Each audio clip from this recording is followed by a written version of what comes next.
Good morning बच्चों। हम लोग रे ऑप्टिक्स का refraction of light through curve surface पढ़ रहे थे और refraction of light through curve surface में हमने आपको कुछ चीज़ें बताई थी कि कर्व सरफेस क्या है। उसके बाद साइन कन्वेंशन बताया था आपको और कर्व सरफेस से रिलेटेड कुछ टर्म्स डेफिनेशंस आपको बताए थे, जैसे पोल क्या है, radius of curvature, centre of curvature, principal axis, secondary axis, ये सारी चीज़ें आपको बता दी गई थी। उसके बाद हमने कहा था कि अब आप मेन हेडिंग पर आएंगे, refraction formula for curve surfaces. लेकिन कर्व सरफेसेस का रिफ्रैक्शन फार्मूला पढ़ने से पहले आपको कुछ बेसिक चीज़ें जाननी होंगी। ये बेसिक चीज़ें आपको बुक में नहीं मिलेंगी, बुक में नहीं है, लेकिन ये बेसिक चीज़ आप जानते रहोगे तो आपके लिए डेरिवेशन या रे डायग्राम बनाना भी आसान हो जाएगा, या कहीं किसी न्यूमेरिकल में यदि रे डायग्राम बना हुआ है ऑलरेडी तो आपके लिए उसको समझना बहुत आसान हो जाएगा। इसलिए नोट करके आप इन छोटी छोटी बातों को लिख लीजिए और समझ भी लीजिए। तो सबसे पहली बात नोट करके आप लिख लें, नोट में सबसे पहली चीज आप लिख लें,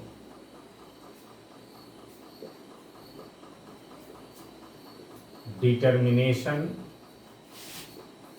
ऑफ पोजीशन ऑफ ऑब्जेक्ट। जैसे मान लीजिए आपको कोई रे डायग्राम दिया है या आपको खुद रे डायग्राम बनाना है, दोनों ही कंडीशन में ऑब्जेक्ट कहाँ है ये आपको जानना पड़ेगा, क्योंकि आगे बहुत सारे ऐसे केसेस मिलेंगे कि आपको दो ऑब्जेक्ट दो इमेज मिलेंगे, दो ऑब्जेक्ट दो इमेज जब आपको मिलेंगे या आपको रे डायग्राम बनाना पड़ेगा और दो बार फार्मूला लगाना पड़ेगा, तो क्वेश्चन आपके लिए बहुत आसान हो जाएगा यदि आप ऑब्जेक्ट की पोजीशन जानते हैं। तो ऑब्जेक्ट की पोजीशन यदि आप जानेंगे नहीं तो कोई भी न्यूमेरिकल इस चैप्टर का आपसे नहीं लग पाएगा, न कोई डेरिवेशन आपके बस का है। इसलिए सबसे पहली छोटी चीज़ समझते हैं कि कहीं यदि डेरिवेशन दिया हुआ हो तो हम कैसे जानेंगे, अरे कोई भी रे डायग्राम दिया हुआ हो तो हम कैसे जानेंगे कि ऑब्जेक्ट कहाँ है। तो इसके लिए आप एक लाइन जान लें कि the position of object is determined by incident ray. Position of object is determined by incident ray. मतलब ये है कि यदि आपको कहीं कोई रे डायग्राम दिया हुआ है या आपने ही रे डायग्राम बनाया है और उसमें आपको जानना है कि ऑब्जेक्ट कहाँ है, तो ऑब्जेक्ट कहाँ है इसकी जानकारी हमको इंसिडेंट रे से होती है। तो चाहे रे डायग्राम पहले से बनाया गया हो या रे डायग्राम आपने बनाया हो, यदि आप जानना चाहते हैं कि ऑब्जेक्ट कहाँ है तो ऑब्जेक्ट कहाँ है इसका पता आपको इंसिडेंट रे से चल जाएगा। और आप जानते हो कि इंसिडेंट रे होती कौन है, वह रे जो इंटरफेस की तरफ आती है वही इंसिडेंट रे है।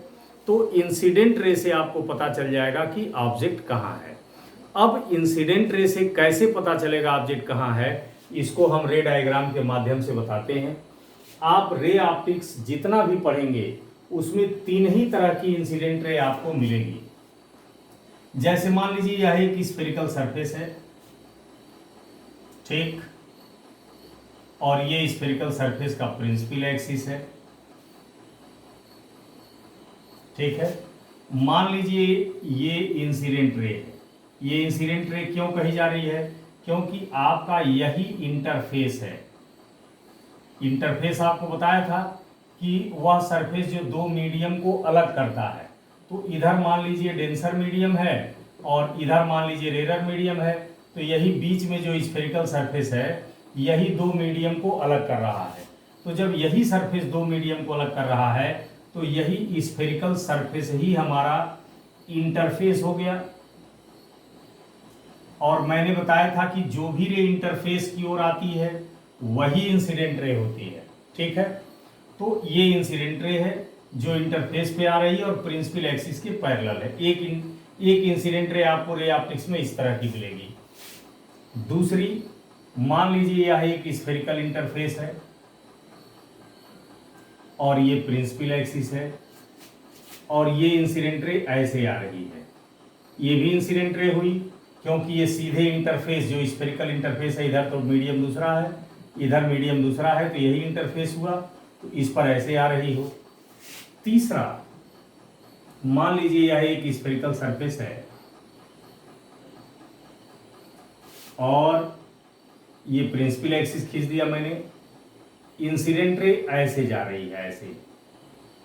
ठीक है, ये इंसिडेंट रे हो गई।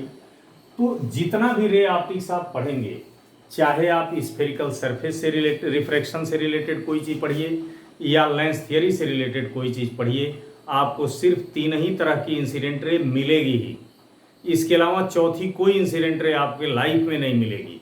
और इन तीनों इंसिडेंट रे को पहचान लीजिए कि यदि इस तरह की इंसिडेंट रे हो तो ऑब्जेक्ट कहाँ होगा, इस तरह की इंसिडेंट रे हो तो ऑब्जेक्ट कहाँ होगा, और इस तरह की इंसिडेंट रे हो तो ऑब्जेक्ट कहाँ होगा। इसके अलावा कोई इंसिडेंट रे आपको नहीं मिलेगी। एक इंसिडेंट रे प्रिंसिपल एक्सिस के पैरेलल है, दूसरी प्रिंसिपल एक्सिस की ओर आती हुई नजर आ रही है, और तीसरी प्रिंसिपल एक्सिस से दूर जाती हुई नजर आ रही है। तो यही 3 ही तरह की इंसिडेंट रे होती हैं, और खूब बढ़िया से पहचान लीजिए, नहीं तो न्यूमेरिकल डेरिवेशन कुछ भी समझ में आपके नहीं आएगा। यदि इंसिडेंट रे प्रिंसिपल एक्सिस के पैरेलल है तो समझ लो कि आपका जो ऑब्जेक्ट है वो इंफिनिटी पर होगा। Object is at infinity and real, object infinity पर होगा और रियल होगा। तो जब भी कहीं आप देखें कि आपकी इंसिडेंट रे प्रिंसिपल एक्सिस के पैरेलल है तो पूछा जाए कि ऑब्जेक्ट कहाँ है, तो सीधा बता दीजिए ऑब्जेक्ट इंफिनिटी पर है। जब पूछा जाए कि ऑब्जेक्ट कैसा है तो बता दीजिए रियल है। यदि आपकी इंसिडेंट रे ऐसी है, लग रहा है प्रिंसिपल एक्सिस की तरफ आ रही है, तो अच्छा, चूंकि यहां के बाद मीडियम चेंज हो रहा है इसलिए रे सीधे तो जाएगी नहीं, किसी और तरफ जाएगी, किधर जाएगी इससे मतलब नहीं है।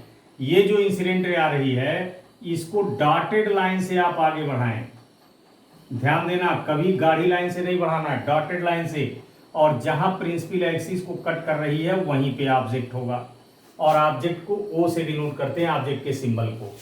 तो यानी जब इंसिडेंट रे ऐसी हो कि लग रहा है कि प्रिंसिपल एक्सिस की तरफ आ रही है तो इसी को डॉटेड लाइन से आगे बढ़ा दीजिए, और जहां प्रिंसिपल एक्सिस को मिलता है वहीं पे ऑब्जेक्ट होता है। यानी यहां पर सेकंड केस में लिख सकते हो object is at O, and यहां पर ऑब्जेक्ट वर्चुअल होगा। देखिए, आप हाई स्कूल में पढ़े हो कि जहां रे वास्तव में न जाती हो, रियल में न जाती हो, वहां पर वर्चुअल ऑब्जेक्ट या वर्चुअल इमेज होता है। और जब इंसिडेंट रे प्रिंसिपल एक्सिस से दूर जा रही हो तो प्रिंसिपल एक्सिस के जिस पॉइंट से होकर जाती है वहीं पर ऑब्जेक्ट होता है। तो यदि इंसिडेंट रे ऐसी हो तो ऑब्जेक्ट यहां होगा, यानी यहां पर लिख सकते हो ऑब्जेक्ट इज एट ओ, और यहां पर जो ऑब्जेक्ट होगा आपका रियल होगा। तो इस तरह से बहुत सावधानी से ध्यान देना बेटा, बहुत अच्छाई से पढ़ना, क्योंकि बिना इन बेसिक चीज़ों के रे ऑप्टिक्स बिल्कुल नहीं आएगा। ना आप रे डायग्राम बना पाएंगे, ना कोई डेरिवेशन कर पाएंगे, ना न्यूमेरिकल लगा पाएंगे। इसलिए इंसिडेंट रे जो 3 तरह की बताई हैं इनको ढंग से पहचान लीजिए कि यदि इंसिडेंट रे प्रिंसिपल एक्सिस के पैरेलल हो तो ऑब्जेक्ट इंफिनिटी पर है, यदि इंसिडेंट रे प्रिंसिपल एक्सिस की ओर आ रही हो तो डॉटेड लाइन से बढ़ा दीजिए, जहां मिलेगी प्रिंसिपल एक्सिस वहां ऑब्जेक्ट होगा और वर्चुअल होगा, और यदि इंसिडेंट रे प्रिंसिपल एक्सिस से दूर जा रही हो तो प्रिंसिपल एक्सिस के जिस पॉइंट से होकर जाएगी वहीं ऑब्जेक्ट होगा और रियल होगा।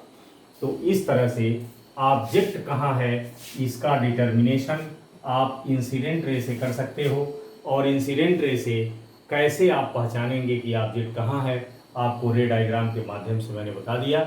इसको बना लीजिए, समझ लीजिए, और जहाँ भी इंसिडेंट रे ऐसी आती है तो देख करके आप बता सकते हो कि ऑब्जेक्ट कहाँ होगा।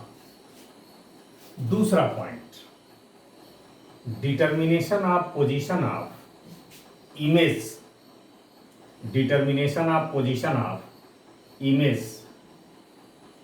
अब जिस तरह से हमने ऑब्जेक्ट की पोजीशन डिटरमाइन की थी, वैसे ही हम इमेज की भी पोजीशन डिटरमाइन करेंगे कि कहीं रे डायग्राम बना हो तो हम कैसे जानेंगे कि इमेज कहाँ है। ये सेकेंड पॉइंट। ठीक, तो जिस तरह से हमने बताया था कि ऑब्जेक्ट की पोजीशन इंसिडेंट रे से डिटरमाइन होती है, वैसे ही इमेज की पोजीशन रिफ्रैक्टेड रे से डिटरमाइन होती है। इंसिडेंट रे से ये पता चल जाता है कि ऑब्जेक्ट कहाँ है, और रिफ्रैक्टेड रे से ये पता चल जाता है कि इमेज कहाँ है। ठीक है, तो सेकेंड पॉइंट में determination of position of image. अब वही चीज़ जैसे ऑब्जेक्ट के विषय में बताया हूँ, वैसे ही यदि आपको कहीं रे डायग्राम बना हुआ है या रे डायग्राम आपने बनाया है और आपको ये जानना है, और जानना ही होगा, ज़रूरी है कि इमेज कहाँ है, तो इमेज कहाँ है इसकी सूचना आपको रिफ्रैक्टेड रे से मिलेगी। यानी जब भी खोजना हो कि हमारी इमेज कहाँ है, तो आप रिफ्रैक्टेड रे को देखिए, रिफ्रैक्टेड रे से पता चल जाएगा कि इमेज कहाँ है। और आप जानते हो कि रिफ्रैक्टेड रे वो होती है जो इंटरफेस से दूर जाती है। तो कैसे पता चलता है रिफ्रैक्टेड रे से कि हमारी इमेज कहाँ है, इसको हम रे डायग्राम के माध्यम से आपको बताते हैं।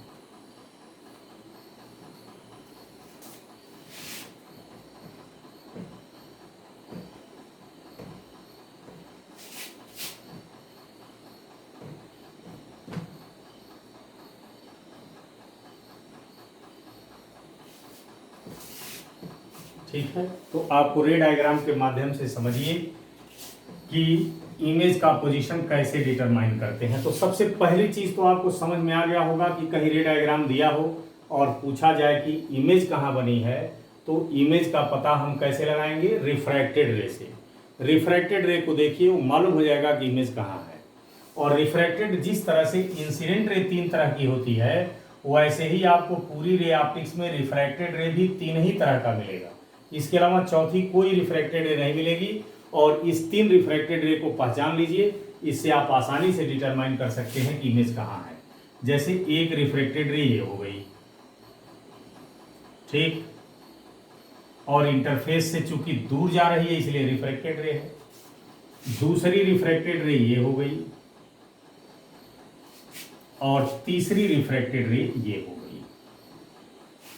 तो यहां पर एक रिफ्रैक्टेड रे ऐसी है जो प्रिंसिपल एक्सिस के पैरेलल है, दूसरी रिफ्रैक्टेड रे ऐसी है जो प्रिंसिपल एक्सिस से दूर जा रही है, और तीसरी रिफ्रैक्टेड रे ऐसी है जो प्रिंसिपल एक्सिस की तरफ आ रही है। इसके अलावा कोई रिफ्रैक्टेड रे नहीं होती है। तो यदि आपकी रिफ्रैक्टेड रे प्रिंसिपल एक्सिस के पैरेलल है कहीं भी, देखिए कि यदि आपकी रिफ्रैक्टेड रे प्रिंसिपल एक्सिस के पैरेलल है, तो आप लिख दीजिए इमेज इज एट इंफिनिटी। यानी यदि रिफ्रैक्टेड रे प्रिंसिपल एक्सिस के पैरेलल है तो इमेज कहाँ बनेगा, इन्फिनिटी पर, और इमेज हमारा रियल बनेगा, क्योंकि ये रे रियल में इन्फिनिटी जा रही है। यदि रिफ्रैक्टेड रे प्रिंसिपल एक्सिस से दूर जा रही है तो इमेज कहाँ है, इसको जानने के लिए रिफ्रैक्टेड रे को डॉटेड लाइन से आगे बढ़ा दीजिए, और प्रिंसिपल एक्सिस को जहाँ कट करेगी वहीं इमेज बनेगा। यानी इस केस में यदि रिफ्रैक्टेड रे प्रिंसिपल एक्सिस से दूर जा रही हो तो उसको डॉटेड लाइन से पीछे बढ़ा दीजिए, और जहाँ प्रिंसिपल एक्सिस को मिलेगी वहीं इमेज बनेगा। यानी image is at I. Image कहाँ, इमेज के पॉइंट को हम आई से डिनोट करते हैं और ऑब्जेक्ट को पॉइंट को ओ से डिनोट करते हैं। और यहाँ पर जो इमेज होगी वो वर्चुअल होगी, क्योंकि मैंने बताया यहाँ रियल में रे ना आ रही है ना यहाँ से जा रही है, रियली में तो ऐसा है नहीं, इसलिए वर्चुअल है। और यदि रिफ्रैक्टेड रे प्रिंसिपल एक्सिस की तरफ आ रही हो तो आप गाढ़ी लाइन से इसको आगे बढ़ा दीजिए, डॉटेड लाइन से नहीं, और जहां मिलेगी वहां पे इमेज बनेगा। तो इस केस में लिख दीजिए image is at I and real. तो इस तरह से आपने देखा कि कहीं भी यदि कोई रे डायग्राम दिखाया गया हो तो ऑब्जेक्ट कहाँ है ये इंसिडेंट रे से पता लगेगा, और इमेज कहाँ है ये रिफ्रैक्टेड रे से पता लगेगा। इंसिडेंट रे सिर्फ 3 ही तरह की होती है, वैसे ही रिफ्रैक्टेड रे भी 3 ही तरह की होती है। यदि रिफ्रैक्टेड रे प्रिंसिपल एक्सिस के पैरेलल है तो इमेज कहाँ है, यदि रिफ्रैक्टेड रे प्रिंसिपल एक्सिस से दूर जा रही है तो हम इमेज कैसे बनाएंगे और कहाँ होगी, और यदि रिफ्रैक्टेड रे प्रिंसिपल एक्सिस की तरफ आ रही है तो इमेज कैसे बनाएंगे, कहाँ बनेगी, ये तीनों आपको फिगर के माध्यम से बता दिया। तो 2 पॉइंट आपने जाना कि इमेज कहाँ है, ऑब्जेक्ट कहाँ है, इसका डिटर्मिनेशन आप आसानी से कर सकते हो। इसको याद रखिएगा, इसको भूलने मत दीजिएगा, क्योंकि बिना इसके फिर कह रहा हूँ कि काम नहीं चलेगा। तीसरा पॉइंट नोट में ही, तो ऑब्जेक्ट और इमेज का डिटर्मिनेशन तो हो गया। तो इस तरह से आपको एक आसानी हो गई कि कहीं भी रे डायग्राम यदि बना हुआ है या रे डायग्राम आप ही ने बनाया है तो आप आसानी से रे डायग्राम को देखकर बता सकते हो कि ऑब्जेक्ट कहाँ है और इमेज कहाँ है, कितने ऑब्जेक्ट हैं, कितने इमेज हैं, और कहाँ ऑब्जेक्ट है, कहाँ इमेज है। जब तक आप ये नहीं जानेंगे, ना तो आपके बस का कोई न्यूमेरिकल लगाना है, न ही आप कोई डेरिवेशन कर सकते हो। इसलिए ये बहुत महत्वपूर्ण चीज़ है। ये बेसिक तो है लेकिन बहुत इम्पॉर्टेंट है। इस स्टेप वाइज इन चीज़ों को यदि आप जानेंगे तो आपके लिए रे ऑप्टिक्स बहुत आसान हो जाएगा। पॉइंट नंबर 3, अब देखिए, मान लीजिए ये एक स्फेरिकल सरफेस है, इधर दूसरा मीडियम है, डेंसर मान लीजिए, और इधर रेयर है। तो इधर दूसरा मीडियम है, इधर दूसरा मीडियम है, इसका मतलब यही इंटरफेस हो गया, और ये प्रिंसिपल एक्सिस हो गई आपकी। अब यदि प्रिंसिपल एक्सिस पर ऐसे केवल डॉट लगाया गया हो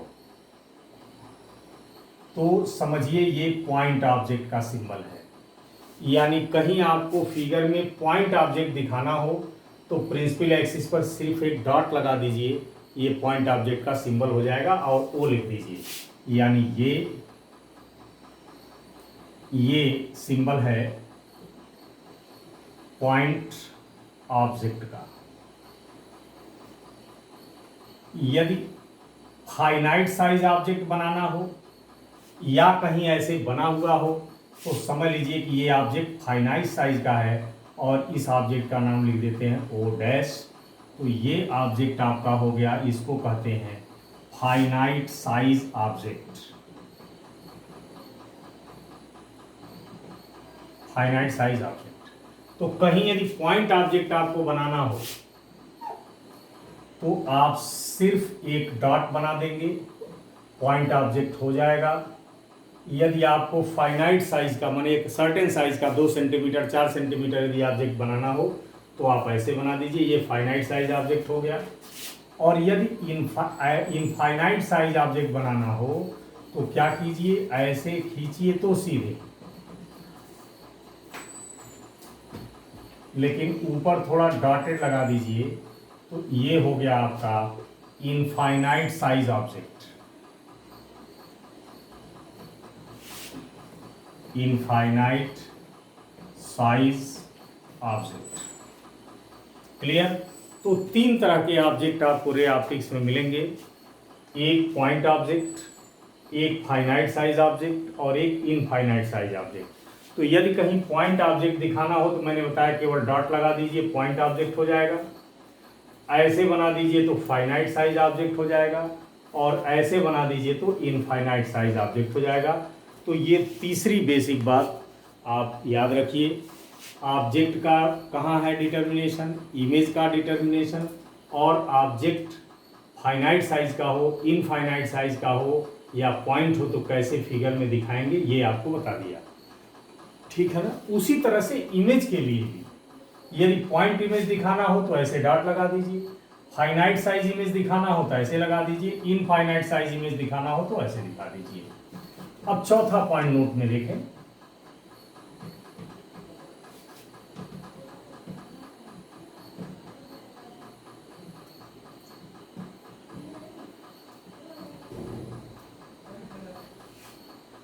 पॉइंट नंबर 4,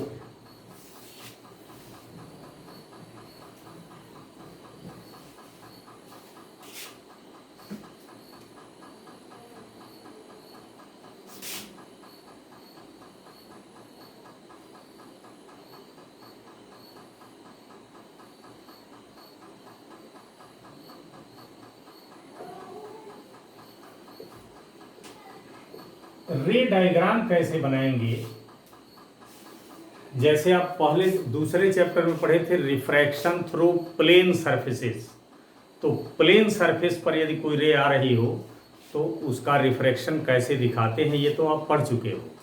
लेकिन जब रिफ्रैक्शन स्फेरिकल सरफेस से जब रिफ्रैक्शन होगा तो उस समय रे डायग्राम कैसे बनाएंगे, कुछ हम बना दे रहे हैं, आपको प्रैक्टिस करा दे रहे हैं, उसके बाद बाकी कुछ होमवर्क देंगे, उसे आप बना लीजिएगा, तब जाके आप आगे पढ़ने लायक होंगे, ठीक है ना। और कितना काम करना है, हम जितना काम एक फिगर में करेंगे उतना ही आपको भी करना है। सबसे पहला मान लीजिए यह एक स्फेरिकल सरफेस है और इधर आपका डेंसर मीडियम है, लिख दे रहे हैं डी सघन माध्यम, और इधर रेरर मीडियम है, विरल माध्यम है, और ये आपकी प्रिंसिपल एक्सिस हो गई और आप जानते हो कि ये पोल हो गया, ठीक है। मान लीजिए यदि कोई रे बीम ऑफ लाइट ऐसे जा रही है और इसका रे डायग्राम बनाना है, तो कैसे बनाएंगे देखिए। आप जानते हो कि लाइट तो सीधे पाथ पे चलती है, लेकिन जब मीडियम चेंज होता है तो लाइट अपना पाथ भी चेंज करती है, और पाथ चेंज करके किधर जाती है ये जानने के लिए हम नॉर्मल खींचते हैं। तो यहाँ पर ये जो लाइट सीधे जाती हुई दिखाई गई है, इसको जाना तो ऐसे चाहिए था सीधे, इसको जाना तो ऐसे चाहिए था। मैंने बताया था कि जिधर जाना चाहिए था उसको भी आप डॉटेड लाइन से बनाएंगे। जाना तो इधर चाहिए था सीधे, लेकिन सीधे जाएगी नहीं, क्योंकि यहाँ के बाद मीडियम चेंज हो रहा है। तो जब मीडियम चेंज हो रहा है तो रे ऐसे ना जाकर किसी और तरफ जाएगी, रे अपना पाथ चेंज करेगी। पाथ चेंज करके किधर जाएगी ये जानने के लिए नॉर्मल ड्रा करते हैं। तो इस स्फेरिकल सरफेस के केस में नॉर्मल कैसे ड्रा करेंगे देखिए। मान लीजिए स्फेरिकल सरफेस का ये सेंटर ऑफ कर्वेचर है। अब एक ऐसी डॉटेड लाइन खींचिए कि जो पॉइंट ऑफ इंसिडेंस और सेंटर ऑफ कर्वेचर को मिला। ये पॉइंट ऑफ इंसिडेंस है। इंसिडेंट रे ये जो है आपकी इंसिडेंट रे, यह इंटरफेस को जहां कट करती है वही पॉइंट ऑफ इंसिडेंस है। तो आपको एक ऐसी डॉटेड लाइन खींचना है जो पॉइंट ऑफ इंसिडेंस से होता हुआ ऑप्टिकल सेंटर तक आए या सेंटर ऑफ कर्वेचर तक आए, ठीक है। तो यही आपका नॉर्मल हो जाएगा। अब आप जानते हो चूंकि रे जा रही है रेरर से डेंसर, तो जब रेरर से डेंसर जाएगी तो थोड़ा सा नॉर्मल की तरफ झुक जाएगी। तो चूंकि नॉर्मल ये है तो रे को ऐसे जाना चाहिए, तो थोड़ा सा नॉर्मल की ओर झुक जाएगी, यानी ऊपर हो जाएगी, क्योंकि ऊपर ही नॉर्मल है इसलिए रे ऐसे चली जाएगी, ठीक। तो जब रे ऐसे चली गई तो अब आपसे पूछा जाए कि इमेज कहाँ बनेगी। तो चूंकि इमेज कहाँ बनेगी इसकी जानकारी हमको रिफ्रैक्टेड रे से होती है, और यही रिफ्रैक्टेड रे है क्योंकि ये सरफेस से दूर जा रही है। तो अब रिफ्रैक्टेड रे हमने अभी 3 बताया है कि रिफ्रैक्टेड रे 3 तरह की होती है। उसी तीनों को देख के आप बता सकते हो कि इमेज कहाँ है। तो यह चूंकि रिफ्रैक्टेड रे प्रिंसिपल एक्सिस से दूर जा रही है, इसलिए इसको डॉटेड लाइन से पीछे बढ़ाएंगे, और प्रिंसिपल एक्सिस को जहाँ कट करेगी वहीं इमेज बनेगा। तो यहाँ पर आपको इंफॉर्मेशन लिखना है कि इमेज कहाँ है। Image is at I, image I पर है। ऑब्जेक्ट कहाँ है, सारे डायग्राम में लिखना है। अब चूंकि ऑब्जेक्ट कहाँ है इसका डिटर्मिनेशन इंसिडेंट रे से करते हैं, और यही हमारी इंसिडेंट रे है। तो चूंकि इंसिडेंट रे प्रिंसिपल एक्सिस के पैरेलल है, इसलिए नो डाउट ऑब्जेक्ट कहाँ होगा, इन्फिनिटी पर होगा। एक डायग्राम ये हो गया। दूसरा डायग्राम आप बना लें कि मान लीजिए फिगर यही हो, ठीक, और ये डेंसर मीडियम हो, और ये रेरर मीडियम हो, और सपोज कर लीजिए कि एक रे ऐसे जा रही हो। यही हमारी इंसिडेंट रे हो गई। अब ऐसे सीधे जाना चाहिए, लेकिन सीधे तो जाएगी नहीं, क्योंकि यहाँ के बाद मीडियम चेंज हो रहा है, इसलिए किधर जाएगी रे जानने के लिए नॉर्मल ड्रा करेंगे। तो अभी मैंने बताया नॉर्मल खींचने का तरीका कि एक ऐसी डॉटेड लाइन खींचिए जो पॉइंट ऑफ इंसिडेंस और सेंटर ऑफ कर्वेचर को मिलाए। अब चूंकि रे जा रही है डेंसर से रेरर, इसलिए नॉर्मल से दूर हटेगी। तो नॉर्मल चूंकि ऊपर है इसलिए रे नीचे आएगी, तभी तो नॉर्मल से दूर होगी। यदि ये ऊपर जाएगी तब तो नॉर्मल की तरफ हो गई, इसलिए ये नीचे चली जाएगी। अब आपसे पूछा जाए कि इमेज कहाँ बनेगी, तो ये रिफ्रैक्टेड रे बताएगा। और हम बताएं जब रिफ्रैक्टेड रे प्रिंसिपल एक्सिस की तरफ आ रही है तो गाढ़े लाइन से बढ़ा दीजिए, ये इमेज हो गई। तो यहाँ भी मैंने लिख दिया। ऑब्जेक्ट का डिटर्मिनेशन किससे करोगे, इंसिडेंट रे से। तो चूंकि इंसिडेंट रे प्रिंसिपल एक्सिस के पैरेलल है इसलिए आप कह सकते हो कि ऑब्जेक्ट इज एट इंफिनिटी, और यहां कह सकते हो इमेज इज एट आई। ठीक है, तीसरा रे डायग्राम देखिए।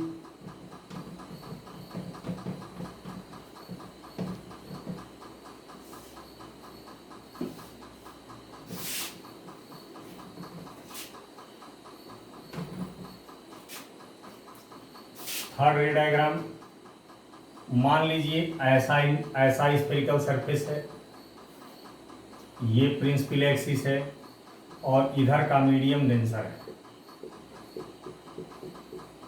ये डेंसर है और ये रेयर है। अब एक इंसिडेंट रे ऐसे जा रही है। अब आपको इसका रे डायग्राम बनाना है, तो रे को जाना तो चाहिए सीधे, लेकिन चूंकि यहाँ के बाद मीडियम चेंज हो रहा है इसलिए रे का पाथ भी चेंज होगा। रे पाथ चेंज करके किधर जाएगी ये जानने के लिए नॉर्मल ड्रा करेंगे। तो नॉर्मल के लिए मैंने बताया ही है कि पॉइंट ऑफ इंसिडेंस और सेंटर ऑफ कर्वेचर को मिला दीजिए, नॉर्मल हो गया। अब चूंकि रे जा रही है रेयर से डेंसर, इसलिए नॉर्मल की ओर आएगी। तो चूंकि नॉर्मल यही है, रे को ऐसे जाना चाहिए, नॉर्मल की ओर आएगी, थोड़ा नीचे झुक जाएगी। अब इसको देखकर चूंकि ये रिफ्रैक्टेड रे है इसलिए इसको देख के बता सकते हैं आप इमेज कहाँ बनेगी। गाढ़ी लाइन से आगे बढ़ा दीजिए, इमेज बन गई। ठीक, और चूंकि इंसिडेंट रे प्रिंसिपल एक्सिस के पैरेलल है इसलिए ऑब्जेक्ट नो डाउट इंफिनिटी पर है। तो ये लिख देंगे ऑब्जेक्ट इज एट इंफिनिटी और इमेज इज एट आई। ठीक, चौथा इस पे आपको हम होमवर्क दे दे रहे हैं, इसको खुद करिए।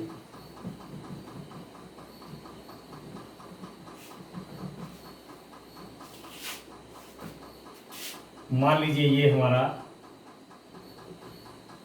कर्व सरफेस है और इधर रेयर है और इधर डेंसर है। इसको आप पेंसिल से साइडेड कर दीजिएगा, बढ़िया है।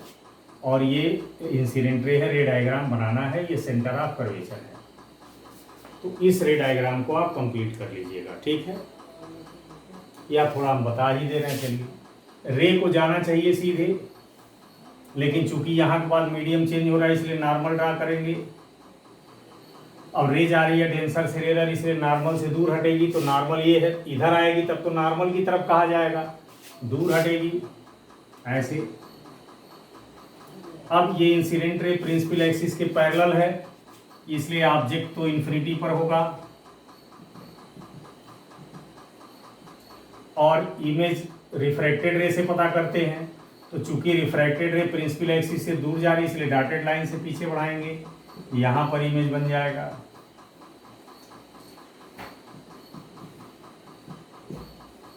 ठीक, ये सब रे डायग्राम फेयर कॉपी में बढ़िया से पेंसिल से बना लेना और जहां डेंसर मीडियम दिखाना है वहां पेंसिल से शेडेड कर देना और सुंदर फिगर बनाकर दिखाइए। तो ये 4 रे डायग्राम हो गए। 5वां रे डायग्राम समझिए।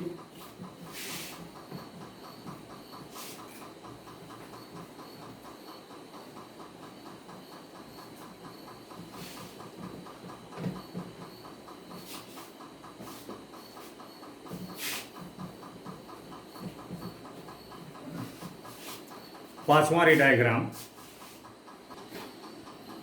तो पांचवा देखिए रे डायग्राम। मान लीजिए ये एक ट्रांसपेरेंट स्फेयर है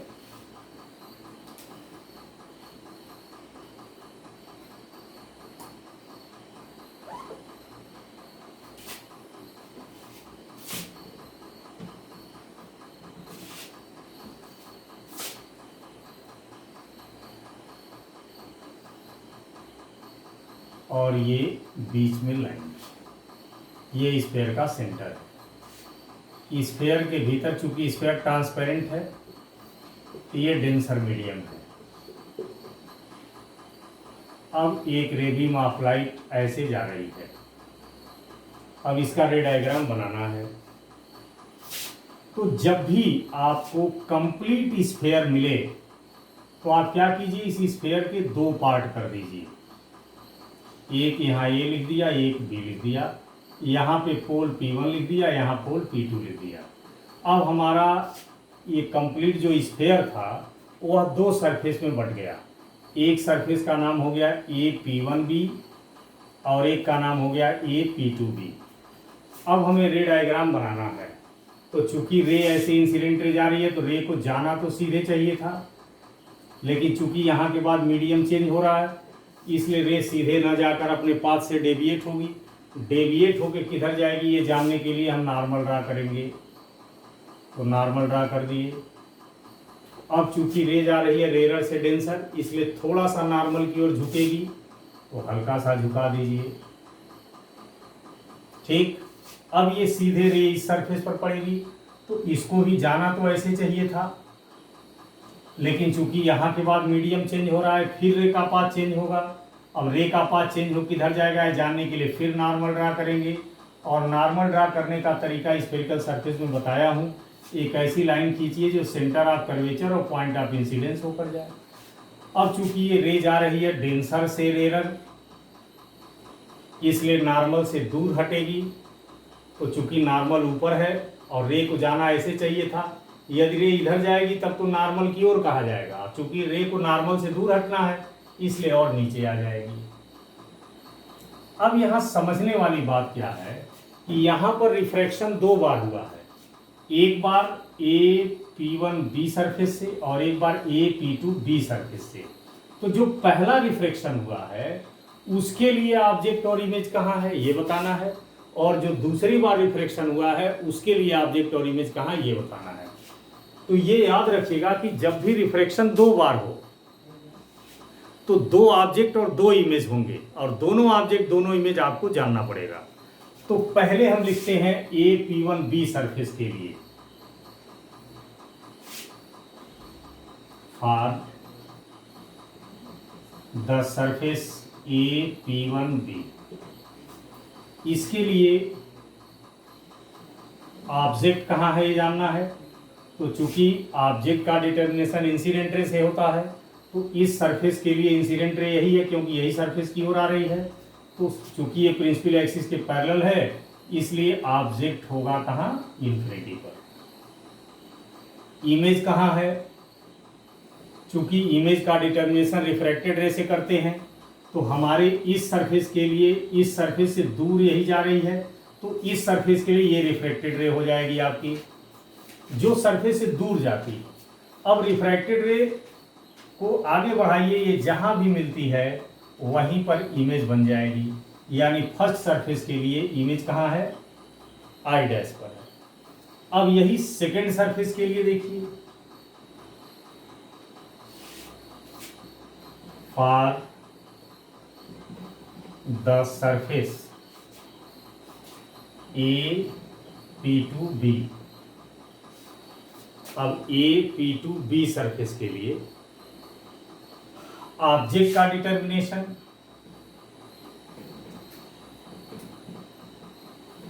अब देखिए जो पहले सरफेस की रिफ्रैक्टेड रे है वही सेकेंड सरफेस के लिए इंसिडेंट रे है, क्योंकि पहले सरफेस से जो दूर जा रही है वही सेकेंड सरफेस की तरफ आ रही है। इसलिए जो फर्स्ट सरफेस के लिए जो रिफ्रैक्टेड रे होती है वही सेकेंड सरफेस के लिए इंसिडेंट रे होती है। तो सेकेंड सरफेस के लिए इंसिडेंट रे यही डबल एरो वाली है, और इंसिडेंट रे तीन तरह की हमने बताया था, तो उसको देख के जान लीजिए कि इमेज I डैश पर होगा। मतलब मोटी मोटा ये भी जान लीजिए कि फर्स्ट सरफेस की जो इमेज होती है वही सेकेंड सरफेस की ऑब्जेक्ट होती है। पहले सरफेस की जो इमेज है वही सेकेंड सरफेस के लिए ऑब्जेक्ट है। अब सेकेंड सरफेस की इमेज कहां बनी, तो सेकेंड सरफेस के लिए ये रिफ्रैक्टेड रे है, यही बताएगी कि इमेज कहां बनी। तो रिफ्रैक्टेड रे चूंकि प्रिंसिपल एक्सिस पर मिल रही है इसलिए यहां इमेज बनी। ठीक, अब इसमें कुछ आपको होमवर्क देते हैं, उसको घर से ड्रा कर लीजिएगा। जैसे मान लीजिए ये स्फेरिकल सरफेस है, अंदर डेंसर है, रे ऐसे जा रही है। सेवेंथ क्वेश्चन, ये स्फेरिकल सरफेस है और बाहर डेंसर है। बाहर डेंसर साइडेड बना लेना पेंसिल से, और ये इंसिडेंट रे है। ठीक, उसी तरह से ये मान लीजिए आपका ये क्वेश्चन नंबर 8, यहाँ सेंटर ऑफ कर्वेचर है, यहाँ से एक रे ऐसे जा रही है, अंदर डेंसर है। इसका रे डायग्राम कंप्लीट करके ऑब्जेक्ट इमेज बताना है। क्वेश्चन नंबर 9, ये आपकी स्फेरिकल सरफेस है और अंदर डेंसर है, और यहाँ से एक रे, ये सेंटर ऑफ कर्वेचर है, यहाँ से एक रे ऐसे जा रही है। ठीक है, तो ये बाकी जो हमने बताया है, रे डायग्राम खींचना और ऑब्जेक्ट कहाँ है, इमेज कहाँ है, ये बताना, वही काम बाकी इन चारों में भी करना है।